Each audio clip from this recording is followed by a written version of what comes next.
Good afternoon. Myself Vikas Yadav from Buddha Institute of Pharmacy. Now we will discuss about adrenoreceptor agonist and sympathomimetic drugs.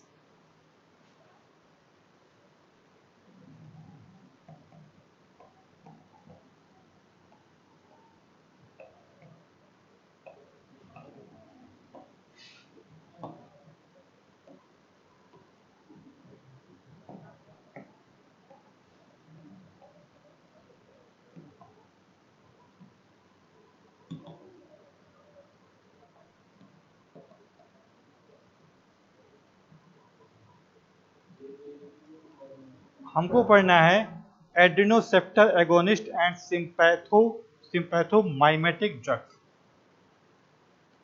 तो ये adrenoceptor agonist and sympathomimetic drugs ये क्या हैं? मैंने आपको बहुत पहले बताया था कि हमारे बॉडी में जो ऑटोनॉमिक नर्वस सिस्टम है, ऑटोनॉमिक नर्वस सिस्टम को डिवाइड किया गया दो कैटेगरी में, पैरासिम्पैथेटिक एंड सिम्पैथेटिक। तो जो हमारा सिम्पैथेटिक नर्वस सिस्टम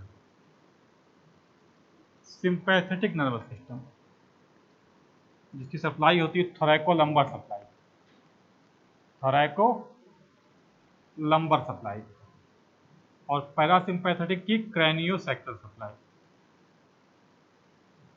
तो थोरैको-लंबर सप्लाई जिस सिम्पैथेटिक नर्वस सिस्टम की होती है उसमें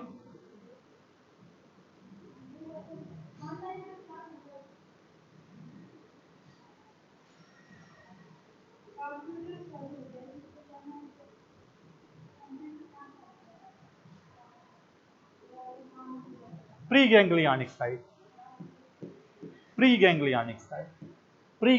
साइट पे जो न्यूरोट्रांसमीटर रिलीज होता है दैट इज एसिटाइलकोलिन ACH, और यहाँ पे जो रिसेप्टर्स होते हैं that will B nicotinic receptors. तो जो कोलिनर्जिक ड्रग्स होंगी, जो भी कोलिनर्जिक एजेंट्स हैं या कोलिनोमाइमेटिक एजेंट, वो कहाँ काम करेंगे? यहाँ। अच्छा, सिंपैथेटिक नर्वस सिस्टम में जो पोस्ट गैंग्लियनिक साइट है जो मेजर न्यूरोट्रांसमीटर है वो आपका नॉर एड्रेनालिन और एड्रेनालिन, या इसे सिंपल सा हम बहुत ही जनरल लैंग्वेज में कहते हैं कैटेकोलामीन्स। जितने भी कैटेकोलामीन्स होते हैं वो सब के सब टायरोसिन डेरिवेटिव, क्या है? Tyrosine derivative.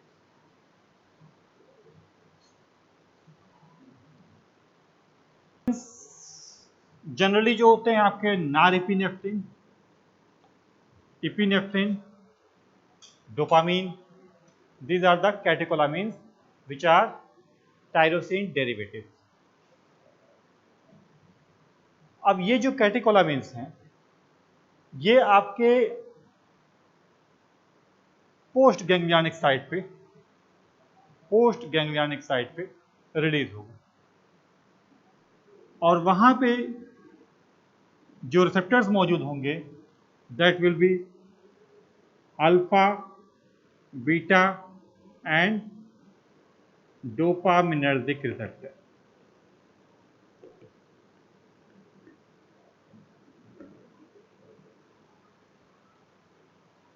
तो जितने भी आपके एड्रेनोरेसेप्टर एगोनिस्ट या सिम्पैथोमाइमेटिक मिमिक मीन्स जो सिंपैथेटिक नर्वस सिस्टम की मिमिक्री करे, सिंपैथेटिक नर्वस सिस्टम की जो कॉपी करे, that will B sympathomimetic drugs. These are adrenoreceptor agonists which will activate the secretion of catecholamines such as norepinephrine and epinephrine, और release होने के बाद वो अल्फा रिसेप्टर्स और बीटा रिसेप्टर्स पे अपना एक्शन देगा, जिन्हें हम क्या कहते हैं? एड्रेनोरेसेप्टर्स। क्या कहते हैं हम? एड्रेनोरेसेप्टर्स। अब ये यहाँ पे जो एक्शन है ये दो तरीके से अफेक्टेड होगा। एक हम कहेंगे डायरेक्ट सिंपैथोमाइमेटिक एजेंट और दूसरे होते हैं इनडायरेक्ट सिंपैथोमाइमेटिक एजेंट। पहले क्या है? डायरेक्ट सिंपैथोमाइमेटिक एजेंट और दूसरे क्या है? Indirect sympathomimetic agent. तो हम डिस्कशन करेंगे कि डायरेक्ट सिंपैथोमाइमेटिक ड्रग्स क्या हैं और इनडायरेक्ट सिंपैथोमाइमेटिक ड्रग्स क्या हैं।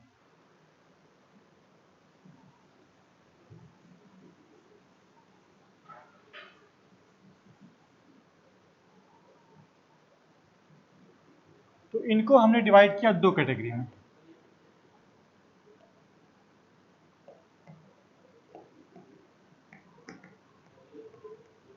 Direct agonist and indirect agonist.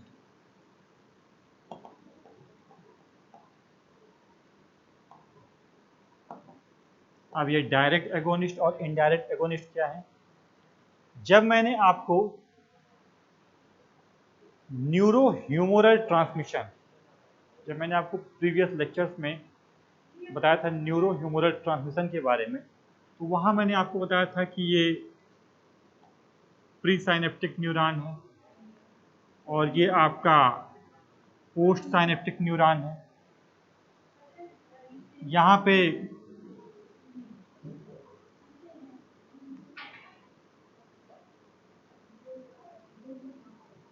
पे आपका टायरोसिन रीअपटेक हो रहा है, टायरोसिन रीअपटेक होता है। फिर आपका कैटेकोलामीन्स बनते हैं और वो वेसाइकल्स में पैक होते हैं। फिर वो आगे की तरफ बढ़ते हैं, एक्सोसाइटोसिस की घटना होती है, वो रिलीज होते हैं। यहाँ पे अल्फा रिसेप्टर्स या फिर बीटा रिसेप्टर जो भी हैं अपना काम करते हैं। उसके बाद कुछ डिग्रेड भी होते हैं और कुछ रीअपटेक हो जाते हैं।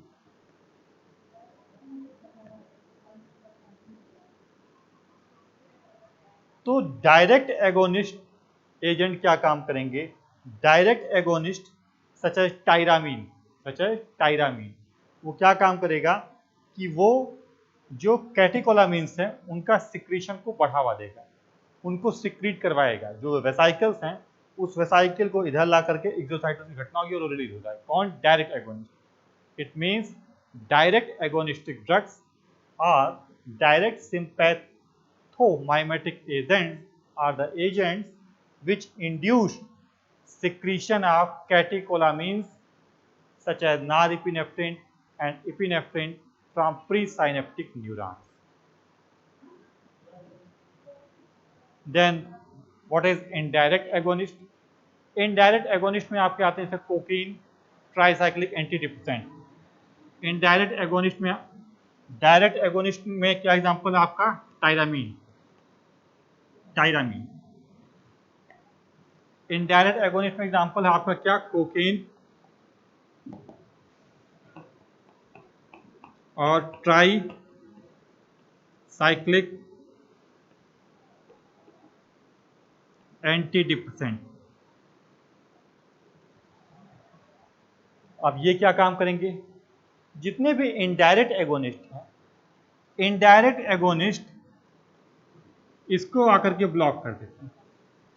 Indirect agonist block the reuptake of catecholamine. Indirect agonists such as cocaine and tricyclic antidepressant are block the reuptake of catecholamines. जब इस सिस्टम को वो ब्लॉक कर देंगे तो जो भी कैटेकोलामीन्स वहाँ रिलीज हुआ वो लंबे समय तक यहाँ अपना एक्शन देगा। उसे हम क्या कहेंगे? Indirect agonist such as cocaine and tricyclic antidepressant.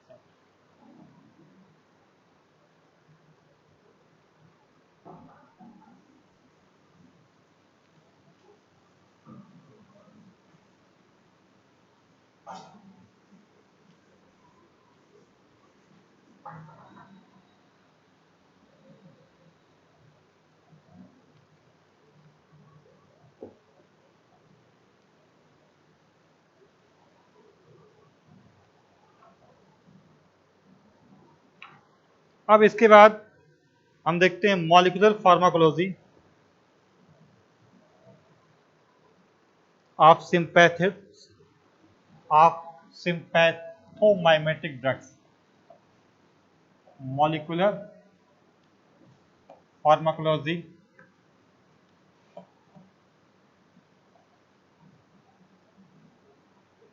मतलब कि ये जो एड्रेनोरिसेप्टर एगोनिस्ट हैं या सिम्पैथोमाइमेटिक ड्रग्स हैं, ये मॉलिक्यूलर लेवल पे क्या क्या काम करते हैं।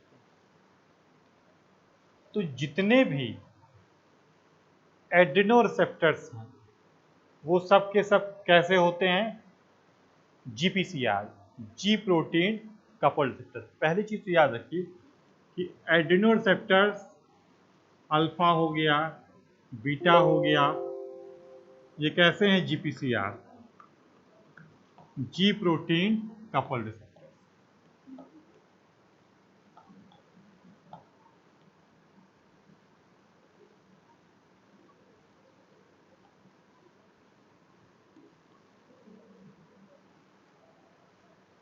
इसमें से कुछ रिसेप्टर्स ऐसे होते हैं जो कि जैसे एक्टिवेटिंग या स्टिमुलेटिंग, जैसे कि आपका जीएस, ये क्या काम कराएगा, ये आपके साइक्लिक एएमपी लेवल को बढ़ाएगा।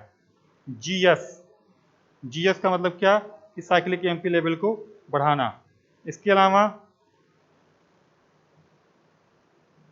जीआई एंड जीओ, ये साइक्लिक एएमपी के लेवल को डाउन करेंगे। और जी क्यू, ये काम करता है किस पे, फॉस्फोलाइपेज सी को डिग्रेड करता है किसमें, IP3 और DAG pathway.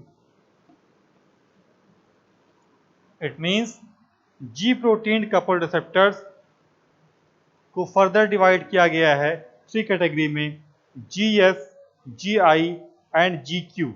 GS stimulate cyclic AMP, Gi inhibit cyclic AMP and Gq cause degradation of phospholipase C, so the IP3 DAG level will be increased. अब हम ये देखेंगे कि ये जो एड्रेनोरिसेप्टर्स हैं, अल्फा हैं, बीटा हैं, उसमें से ऐसे कौन से हैं जो जीएस की कैटेगरी में आते हैं, ऐसे कौन से हैं जो जीआई की कैटेगरी में आते हैं, ऐसे कौन से हैं जो जीक्यू की कैटेगरी में आते हैं। मीन्स ऐसे कौन से हैं जिनकी वजह से एड्रेनल साइक्लेज एक्टिवेट होगा और साइक्लिक एएमपी का लेवल बढ़ेगा। ऐसे कौन से हैं जिनकी वजह से एड्रेनल साइक्लेज का लेवल डाउन होगा और साइक्लिक एएमपी का लेवल डाउन होगा। और ऐसे कौन से हैं जिनकी वजह से एड्रेनल साइक्लेज पे तो कोई इफेक्ट नहीं आएगा, लेकिन फॉस्फोलाइपेज सी का डिग्रेडेशन बढ़ जाएगा, जिसकी वजह से IP3 और डैग का फॉर्मेशन होगा। तो अब हम उसकी अलग अलग डिस्कशन करेंगे।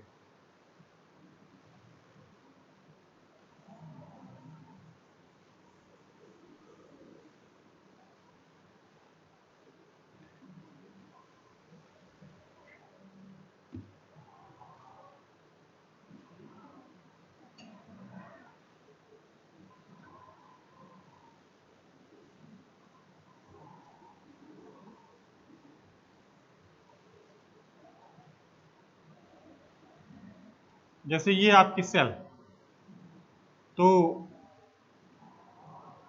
आपको पता है कि सेल में फॉस्फोलिपिड की बाइलेयर होती है। ये आपकी सेल,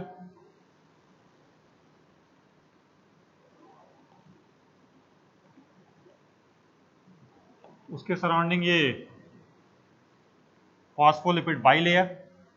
और फॉस्फोलिपिड बाइलेयर में क्या है,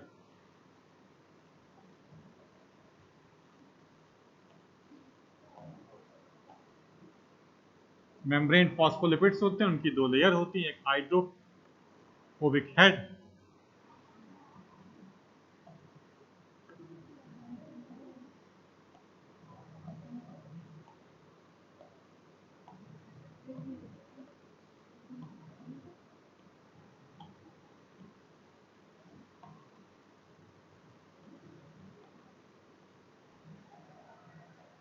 ये पूरे के पूरे सर्कल में ऐसे ही रहेगा।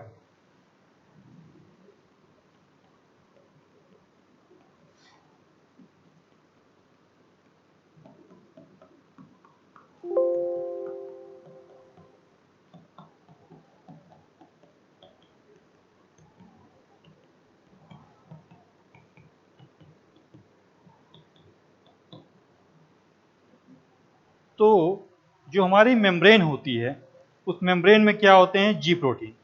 ये जी प्रोटीन की खास बात क्या होती है कि जी प्रोटीन में एक एन टर्मिनल होता है और एक सी टर्मिनल होता है। जितने भी जी प्रोटीन कुछ इस तरीके से होता है।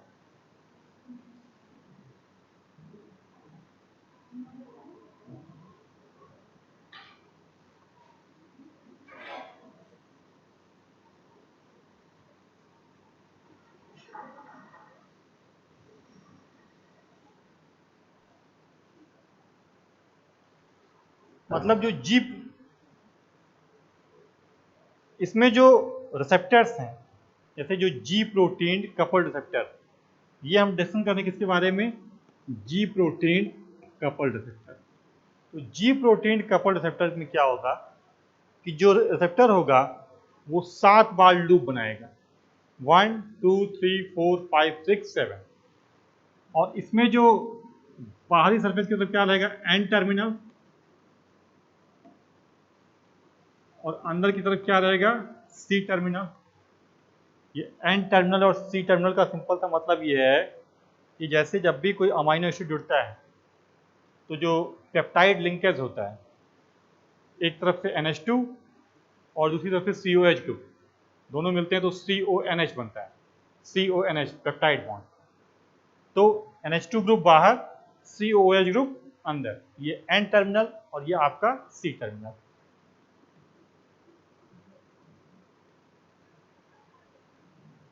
अब आप देखेंगे कि 3 डोमेन, ये 3 डोमेन बाहर की तरफ, 3 डोमेन अंदर की तरफ, means 3 domain are extracellular and 3 domain are intracellular.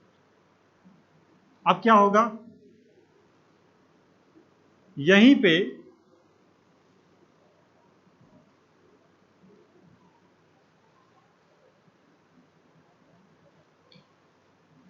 एक प्रोटीन मौजूद होगी, ट्राइमेरिक प्रोटीन, कुछ इस तरीके से।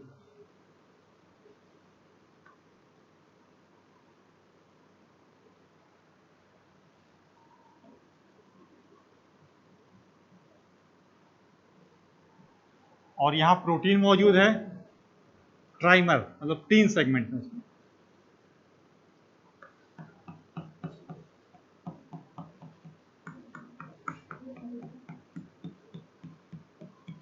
This will be ji protein, this will be ji protein.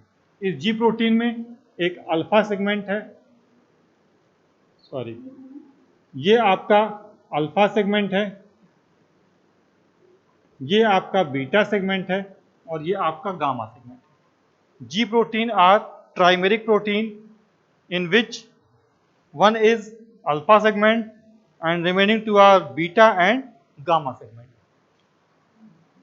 ये हो गया आपका बीटा सेगमेंट, ये हो गया गामा सेगमेंट, और ये हो गया अल्फा सेगमेंट। अब क्या होगा, जनरली यहां पे क्या जुड़ा रहेगा, GDP, guanosine diphosphate, guanosine diphosphate. मतलब जब हमारा जी प्रोटीन इनएक्टिव फेज में है उस समय उसके अल्फा पार्ट से, अल्फा सब यूनिट से क्या जुड़ा होता है, GDP, गुआनोसिन डाइफॉस्फेट। अब मान लो कि एड्रेनोरेसेप्टर agonist such as catecholamines, epinephrine, नारइपिनेफ्रिन, वो आएंगे तो यहां बाइंड हो जाएंगे, अंदर नहीं जाएंगे, पेनिट्रेट करके वो अंदर नहीं जाएगा, पेनिट्रेट करके वो अंदर नहीं जाएगा, यहां आके वो बाइंड कर गया। This is agonist binding site.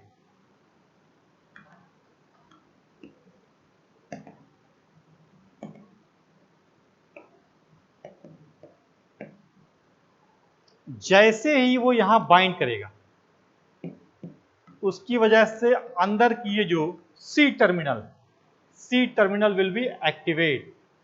When the C terminal activate, then G protein will also be activate. और जब G protein activate होगा तो वो क्या काम करेगा?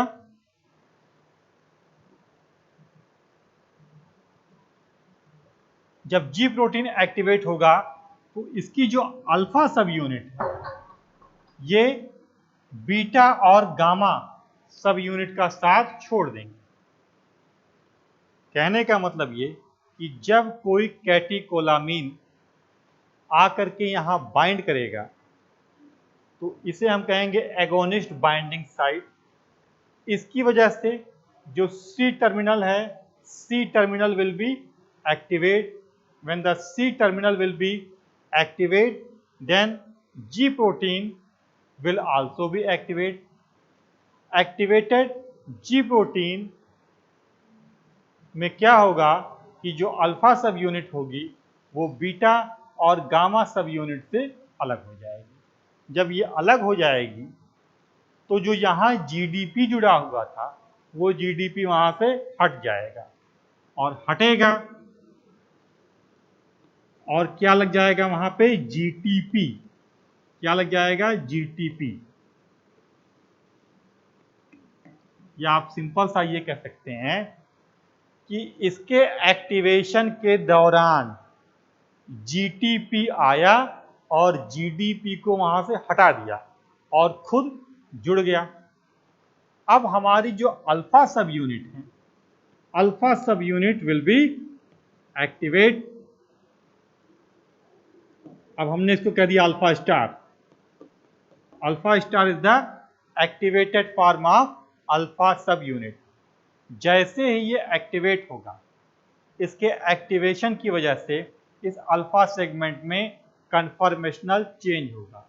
उसमें एक 3 डायमेंशनल कन्फॉर्मेशनल चेंज होगा। मान लो वो कन्फॉर्मेशनल चेंज कुछ इस तरीके से हुआ। कुछ इस तरीके से क्या हो गया? Conformational change. इस कन्फॉर्मेशनल चेंज की वजह से क्या यहां पे क्या मौजूद है?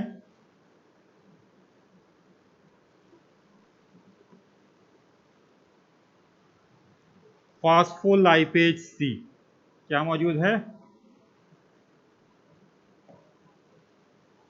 Phospholipase C। भाई पहले ये एक्टिवेट नहीं था तो ये चीज इससे नहीं जुड़ती। अब ये एक्टिवेट हो गया तो ये प्रोजेक्शन आकर के इसमें फॉस्फोलाइपेज C में इंटरलॉक हो गया। ये प्रोजेक्शन आके फॉस्फोलाइपेज C में इंटरलॉक हो गया। अब फॉस्फोलाइपेज C अपना काम करेगा। फॉस्फोलाइपेज C क्या करेगा कि ये phospholipase C further convert P1 P2 into IP3 and DAG। P1 P2 को कन्वर्ट करें किसमें? आइनोसिटाल ट्रिसफॉस्फेट और डाइएसिल ग्लिसरॉल में। अब DAG क्या काम करेगा? Diacyl glycerol will be activated protein kinases C। Diacyl glycerol activated, it will activate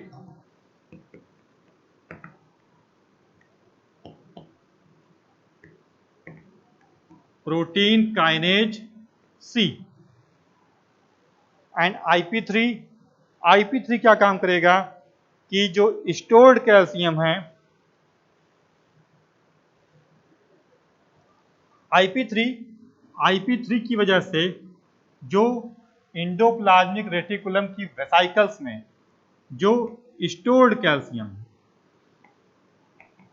उन कैल्शियम को रिलीज करवा देगा।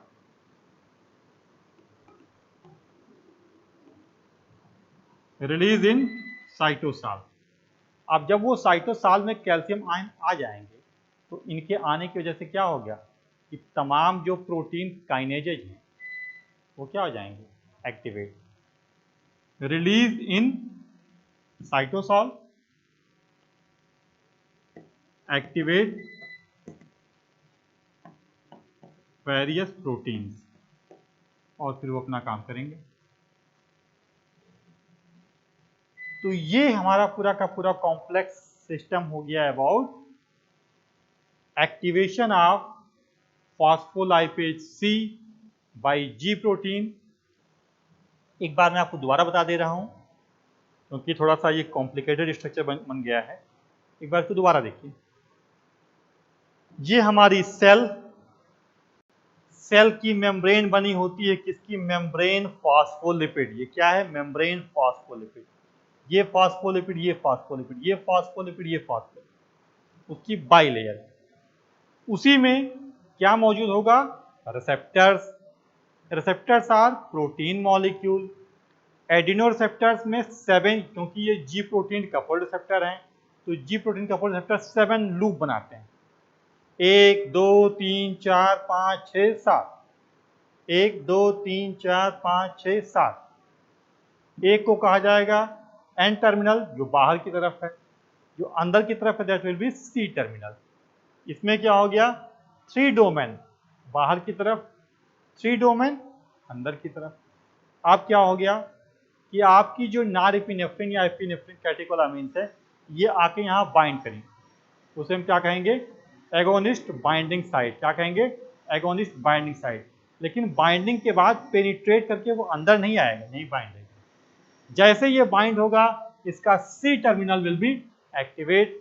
सी टर्मिनल के पास ही क्या मौजूद है, G protein. G protein is a trimeric, मतलब में 3 यूनिट होती हैं, beta unit, gamma unit and alpha unit. जब ये एक्टिवेट होगा, अल्फा यूनिट तुरंत वहां से डिटैच हो जाएगा, जिससे बीटा और गामा से। जब ये डिटैच होगा तो उसे हम क्या कहेंगे, activated alpha unit. Activated alpha unit से क्या जुड़ जाएगा, जीटीपी, ग्वानोसिन ट्राइफॉस्फेट। अब जब अल्फा यूनिट एक्टिवेट होगा तो उसमें एक कन्फर्मेशनल चेंज, मतलब उसका 3D स्ट्रक्चर थोड़ा सा चेंज हो जाएगा। उसमें चेंज होने की वजह से it will activate phospholipase C, and the activated phospholipase C convert P1P2 into IP3 DAG. IP3 called as inositol trisphosphate and DAG is called as diacylglycerol. The DAG will convert protein kinase C. The DAG will activate protein kinase C, and the IP3 stimulate the release of stored calcium ion from endoplasmic reticulum to the cytosol, and these free calcium ion induced calcium dependent enzymatic system, so the further process will be induced. This is the total machinery of GQ. GS act on cyclic AMP increase, GI cause cyclic AMP decrease, and GQ cause phospholipase C activation and increase concentration of IP3 DAG.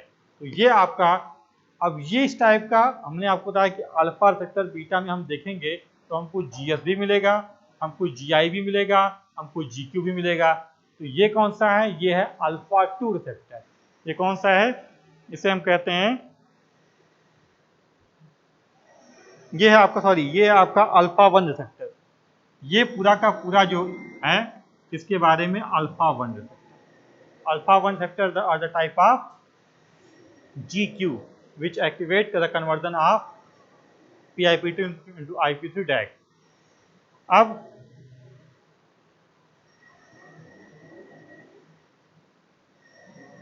ये आपका topic हो गया alpha 1 receptor के बारे में, जी protein coupled receptor. अब इसके आगे हम आपको बताएंगे अल्फा 2 और बीटा रिसेप्टर के बारे में नेक्स्ट लेक्चर में। तब तक के लिए धन्यवाद, थैंक यू।